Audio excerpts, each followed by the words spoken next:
Hey guys, welcome to the round of 16 in OSL, and man, it's the start of the OSL season. It's going to be an exciting one, and what a way to kick it off. Jaedong versus Savior. The fight over the Zerg throne. Jaedong, the up-and-coming Zerg. Savior, the old Bonjour. Savior not playing fantastic lately, but we'll see if he gets a boost from here. And yeah, I'm really excited about this match. It's on Blue Storm, doing a little bit of the analysis at the beginning. This is a triple commentary with Class and Moltrap. Doing it at the beginning because Zerg versus Zerg, if we talk too much across the board, it's going to be over before we actually get done with any analysis. And it's just so huge, we wanted to get this out in the beginning, so I'm going to continue with that. Yeah, wow. Savior versus Jaedong, the group of death in the OSL.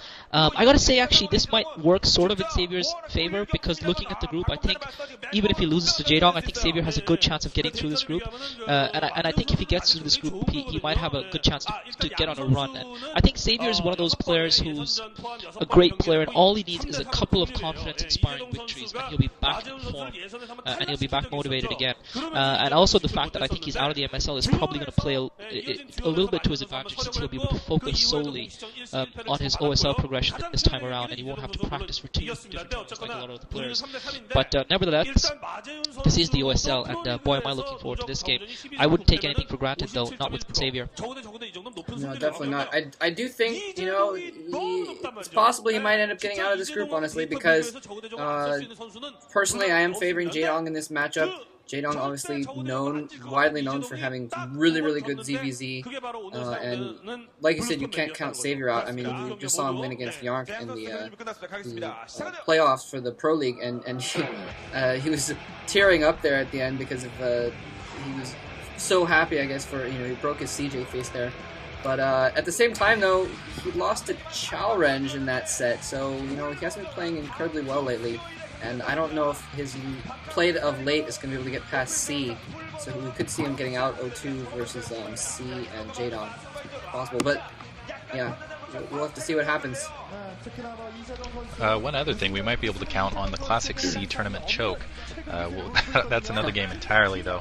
Savior, though, proving once again that he is the ace for CJ, and that was just a huge victory for him. That might have been the confidence-inspiring game that he needed to get back in the flow, and I think this will be one of those indicators. One, so two big things riding on this match.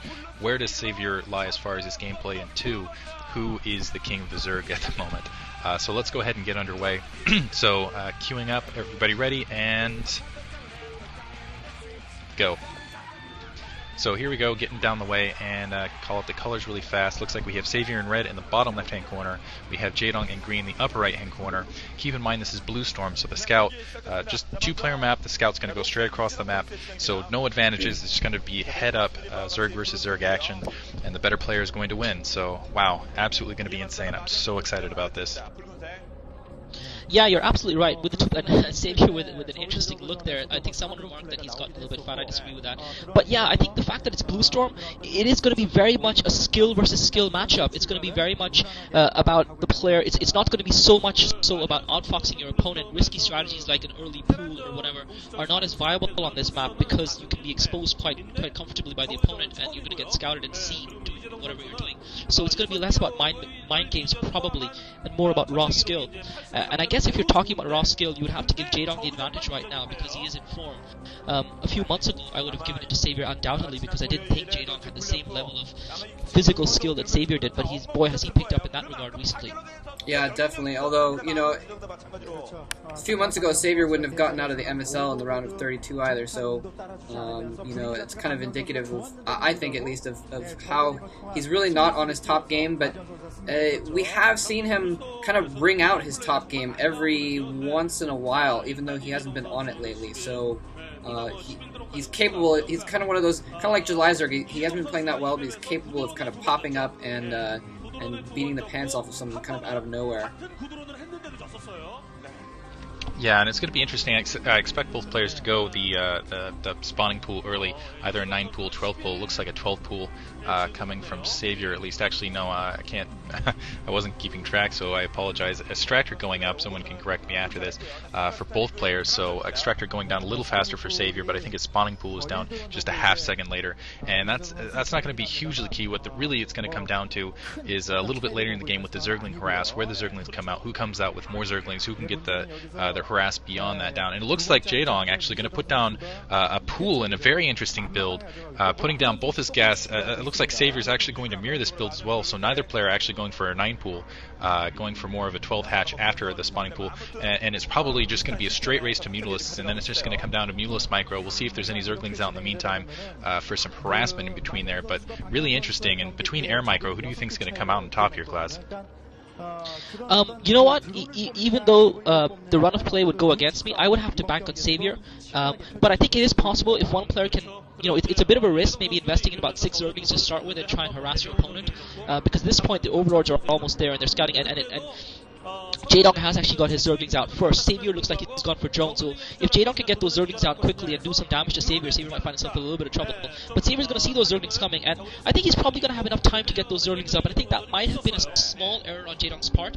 But the problem with this is that it's not that easy to defend against Zerglings rushing through. If Jaedong can get through this passage here, Savior's going to find himself in a little bit of trouble. Savior needs to block the passage before the Jaedong 6 Zerglings gets through. Otherwise, he's going to find it difficult to defend. And Savior does block, so Jaedong's going to have to go the long way around, which is going to give Savior the time he needs.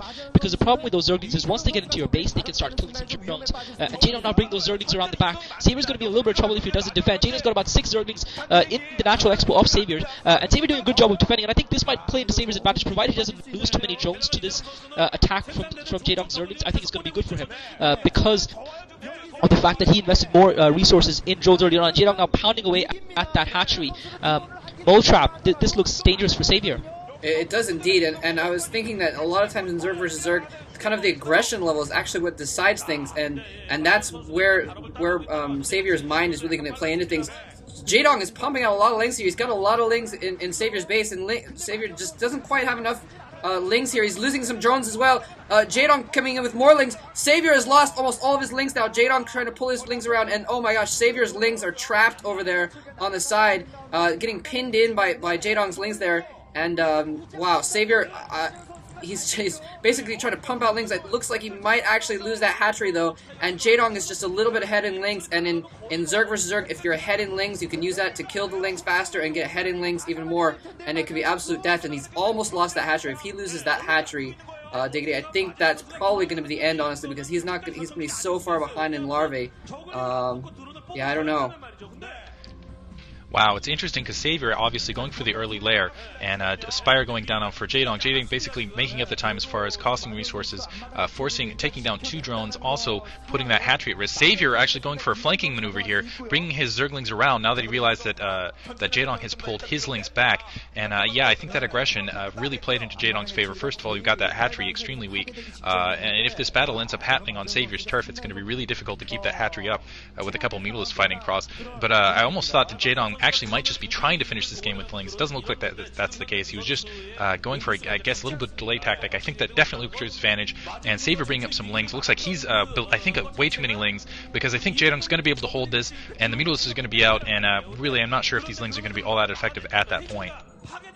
Yeah, Savior in huge trouble here. Jaedong was very effective with his early link harass, and what he managed to do, because he got through and because he got that surround on the hatchery, he was killing Savior's links as they were popping out, and so Savior was forced to build more links than he would have than actually Jaedong built in order to actually stay afloat and stay alive in the game. And as a result of it, he lost any economic advantage he might have gained from producing those drones earlier. But Savior looks like he's going to actually be able to get through this. Jaedong brilliantly with a couple of Zerglings here. I thought for a second Savior was going to get through that, and Savior actually is going to get through. Savior's gotten through with a group of Zerglings, and if he can actually block Jaedong's Zerglings with about a handful of Zerglings at that choke, he's going to actually be able to do some damage to Jaedong's economy. So Savior actually succeeding in blocking Jaedong. Jaedong's now going for the counter. So if Savior can get a few drones here, Jaedong's going to find himself in a little bit of trouble. The question is whether Savior can defend as well as take out a few drones. He's already killed about 3 drones. Jaedong's in huge trouble here. Jaedong choosing to go for Scourges first. He really needed the Mutalist there. Jaedong's got more Zerglings in, but Savier's got even more Zerglings in Jaedong's base. And Savior picking off all of Jaedong's drones. Jaedong's only got about 4 drones left in his main. Savior had with the Zergling superiority.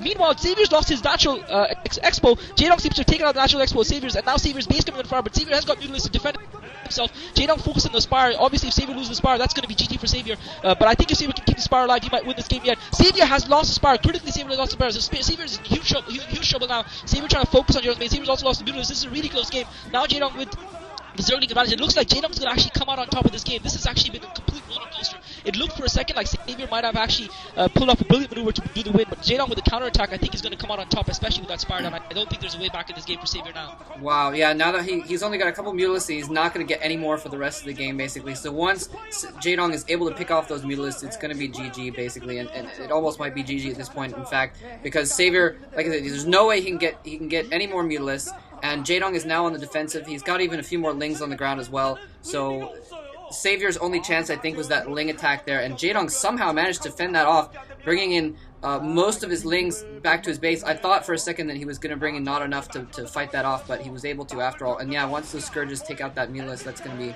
Oh, he's able to kill it. So Jaedong actually losing... Well, no, he lost some drones here, but Lings are all up in Xavier's base, and I think that Jaedong is going to come out of this just because he has that second base. He can kind of move around. So, wow, absolutely crazy. Yes, Xavier's lair barely going down there, and Xavier just barely trying to go in for a last-ditch effort with his last 4 Lings, but I don't think that's going to work. So, jeez, man, Xavier losing... I mean, if there was... Basically, Bisu was kind of like one of the big stopping points for Jaedong, and he beat him, and Xavier, I think, was basically kind of the last thing that might have been stopping him, and wow, yeah, Xavier GG's absolutely crazy. Xavier GG's. Almost looks wow. breathless right there. Yeah. Xavier GG's. Jaedong taking the match. And I feel like the critical point there is Xavier pushed in with his Lings and he overcommitted. He didn't have any Lings back defending in his base. And brilliantly, Jaedong produced those Scourges first because he knew he was behind as far as layer tech. Pushed up, took out that first Mutalisk, and then from there just let his Lings do the rest of the work. And wow, coming out, and that just shows you why he's so proficient when it comes to Zerg versus Zerg. Interview going underway right now, I guess. But yeah, it looks like Jaedong is now the new crown Zerg. Zerg King, as it will. Yeah, photo op as it is. Thumbs up. I've got to say, it was a good move by Jaedong to get those Scourges up, but at the same time, it could have backfired on him if Xavier's Mutalisk had survived just a second longer, or if Xavier had been able to micro them, but unfortunately Xavier was also under pressure from the Link, so he couldn't exactly move his Mutalisks away, and was forced to kind of stand his ground in his main, and that's probably what cost him. And perhaps he did overcommit himself, but I think you probably feel that Xavier didn't have too much of an option at that point because he felt he was behind, and maybe that was a miscalculation on his part, because he did have enough Mutalisks and Zerglings on the ground. He was kind of matching, even though he got a little bit behind early on, he was kind of sort of matching Jaedong, unit for unit. Do you feel, Moletrap, that he really needed to commit himself there as much as he did to that attack, that he was really as far behind as perhaps he thought he was? You mean Xavier committing to the attack? Right, because obviously initially Xavier was ahead because he invested in drones rather than Zerglings, but once Jaedong got that first attack underway, did severe damage to Xavier's hatchery as well as to his economy by taking out a couple of drones and forcing Xavier to build more Lings than Jaedong had to invest in. Xavier obviously felt that he needed to do something different to restore the balance. I mean, do you agree that he was as far behind as Xavier thought he was? Yeah, well, the thing about ZVC is just a couple drones is really far behind, especially in that earlier game. The difference between 9 drones and 7 drones, or however many it was. But they don't have many drones. But Xavier did build extra drones. Xavier did build extra drones. So that's why I'm asking: was he still behind? Even though he lost a couple of drones, I would have felt that maybe he could have afforded to lose that. I personally think that he probably wasn't quite ahead enough because he did. He lost more Lings in that early attack, and like you said, Jaedong was kind of picking them off as they were spawning, and he spent a lot more minerals, and we obviously didn't see Jaedong's base, but he could have easily built a couple more drones in that time with the extra minerals that he didn't really have to spend on those Lings. Because Xavier did fight him back eventually, which means he did cut back his Lings a little bit. But I think he did need some kind of attack, because in Zerg vs. Zerg, that's basically, it comes down to if you can snipe a few drones off, that makes the difference. So I think it was smart of Xavier to go for an attack, and especially kind of a flanking attack to try and sneak in there. But, obviously he did overcommit. He should have left something at his base, especially since his hatchery was so low. But maybe he was taking that risk intentionally. I wouldn't put past him to go balls in like that. Really, I remember reading an article, I forget where it was, but they were talking about Jaedong's game sense and how he always knows when to press, he always knows when to defend. He's always very confident in his decisions, and it seems like his decisions are almost always correct. And we definitely saw that in the OSL versus Stork when he put in that Mutalisk Harass at Stork's main base, basically took the game with some Mutalisks, a couple Scourges, taking out all sorts of probes, and that really took it away from Stork. And we see that again in this game, where pushing up the attack initially to kind of put Savior on the defensive, causing Savior not to panic necessarily, but definitely giving the impression that he was behind, and then immediately pulling back from the attack. And I think what might have saved Savior is he might have been intending to build some Zerglings in the background, but it felt like Jaedong at that point really did not have to commit a large mass of micromanagement where Savior had to be all over the map. And do you think that's an artifact of Jaedong's prediction? Did he plan that out, or did it just kind of the game kind of develop that way? What's your opinion on that, Class? Well, I think Jaedong probably as I said, we were actually talking about this as the game was progressing, who was going to decide to produce drones and who was going to decide to go for Zerglings first. Jaedong obviously had it in his mind to get those Zerglings out because he obviously felt that if he could do a little bit of damage to the drones, Savior's drones, he would have a good chance there. And Savior, unfortunately, didn't have any Lings out of his own, so he was left a little bit vulnerable to Jaedong's early attack. I think Savior was probably banking on the fact that because of the way Blue Storm is and because of the scout, he would see Jaedong's Zerglings coming in early enough, and that would give him enough time to build Zerglings of his own and cope with anything Jaedong produced. And initially that would have been my own reaction as well. But obviously the problem with Zerg versus Zerg, especially when you can't block off access to your main, I think on most maps, and that's the difference between this map, on most maps, if you just put 2 or 3 Zerglings, and we saw this on Loki 2 with July versus, was it Yarnak? Where Yarnak had the early Lings, but July just had a couple of rings on his ramp, and despite Yarnak's proxy, it didn't make any difference because July didn't need to produce as many Lings. Whereas with Blue Storm, because there's 2 ways to get in, and because if you actually go for that Natural Expo, then you can't defend both your main and the Natural Expo at the same time. Because you need to defend at 2 points, essentially, to be able to defend both. It makes it very difficult for Savior to defend. And especially with Zerg versus Zerg, yes, you can kill the enemy Zerglings, but they're fast enough that they'll probably snipe a few of your drones in the process. And that in itself is enough to set you behind economically. And Jaedong just kept out pumping those Zerglings early on, and he was able to put enough pressure on Savior. So I guess this was, coming back to your question, we were talking about what happened before the game. I would have to say maybe Savior probably miscalculated because of this map, because he probably hasn't played this type of Zerg versus Zerg on this map, where his opponent has gone for this. And I think you're probably right in that Jaedong's calculation was what paid out in the end. I do think, by the way, going back, that both players I noticed used that small choke to their advantage at one point or another, and I was really afraid for Jaedong at one point because Savior, when he went into Jaedong's base, he brilliantly stuck a few Lings in that small choke there and was able to hold off Jaedong's force from basically saving his base for a while, and that was absolutely brilliant. And honestly, I think Savior would have taken that game if he'd left like 8 or 10 Zerglings at that choke instead of just 2. Because then Jaedong was able to get in there a little bit quicker by just killing off those Lings in that choke instead of going all the way around.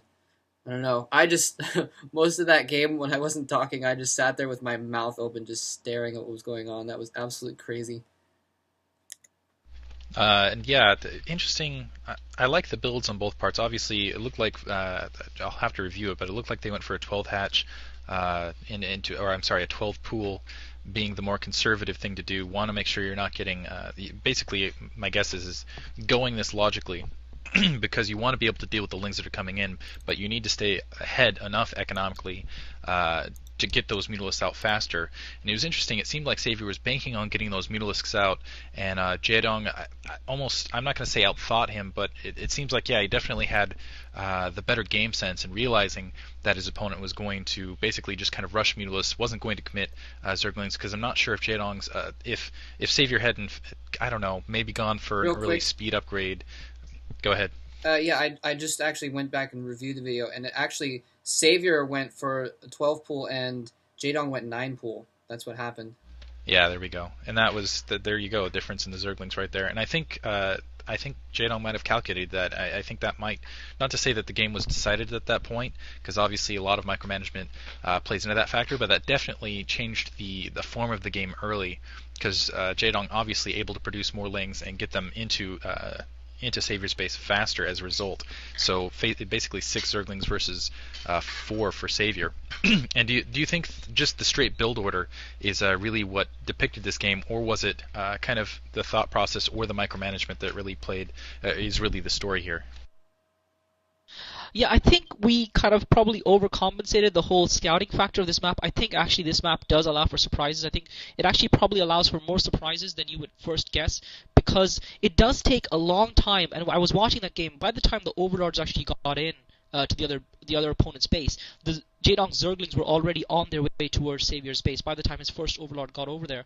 And so he basically saw Jaedong's Zerglings as they were going through Jaedong's natural expo, which meant that it reduced the amount of time he had to react to the opponent's strategy. So I guess that we kind of overcompensated the factor of players knowing exactly what's coming their way, and there is room for surprise even in Zerg versus Zerg or any strategy, because by the time you scout, especially in Zerg versus Zerg, because with versus a Terran or a Protoss player, they're going to send that SCV or Probot and they're going to get over to your base much quicker. But because Zergs rely pretty much solely on their Overlords for scouting in Zerg versus Zerg, especially early on, that changes the dynamic of it a little bit. And I gotta agree with you. I mean, as far as the Mutalisks go, I think probably I don't think it was so much so Jaedong's game sense being perfect. I think probably that was Savior's only recourse to try and regain some advantage in the game.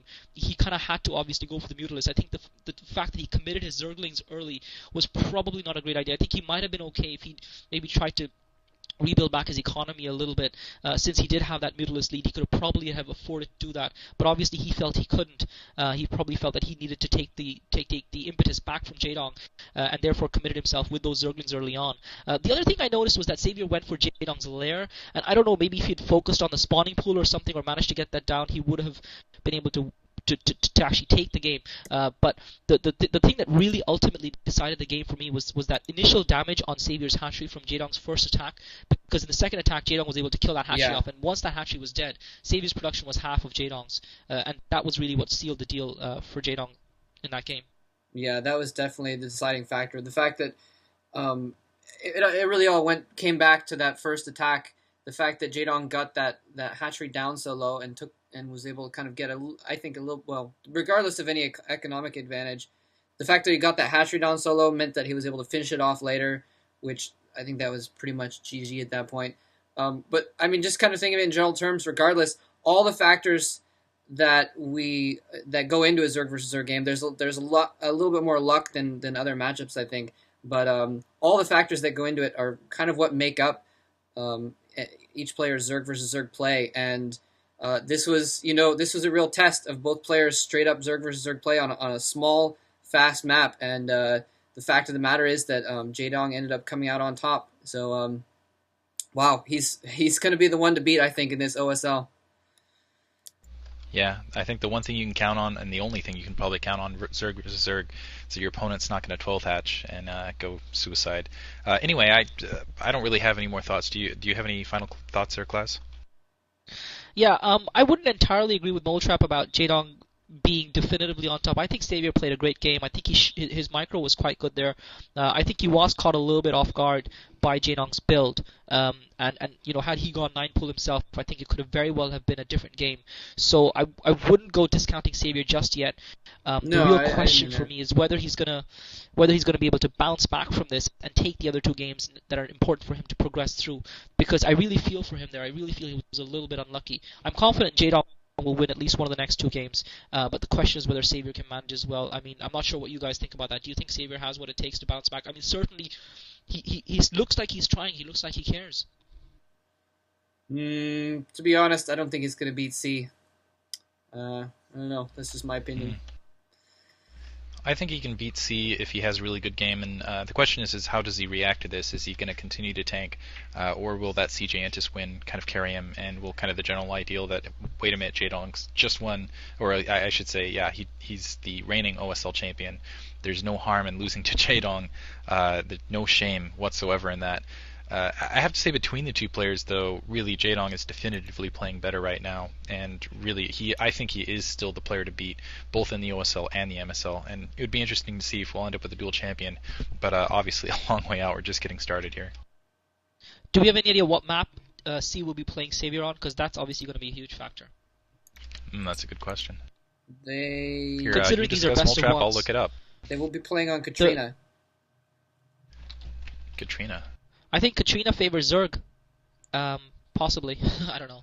It's tough. No, it's tough. I really don't feel it does. It's tough. No, you've got that easy to seal front door, expand, and you've got the fast expansion, and you have an easy to seal front door. The only advantage for Zerg is kind of where they can press with the Mutalisk attack, and it's hard for Terran players to defend both bases at the same time against the Mutalisk harass. But statistically, I believe it's even. Yeah. Yeah, but, we saw Savior take down Kanata, but Kanata wasn't really a test. At the same time, we saw Nada take down Yarnak on the same map. So I guess it's anybody's game, and whoever's playing better on the day, it's going to come down to the Mutalisk harass, I guess. But we'll come to that when we come to it. Yeah. Interestingly enough, I think we saw Shutter take down GG Play with a mech build, so on Katrina, and that might be just because of the map factor. I'm not sure. Interesting setup, and I just pray that Savior does not go with that Ultralist build on Katrina. As long as he doesn't do that, I think it'll be an interesting match. He beat Huashin with it. He beat Huashin with it, but on Katrina. I suppose that's true, but I still do not like that build. Anyways, that's a whole other story. Yeah. I think we're just about done here, so I hope you all enjoyed it. This is Moletrap signing off. Thanks for listening.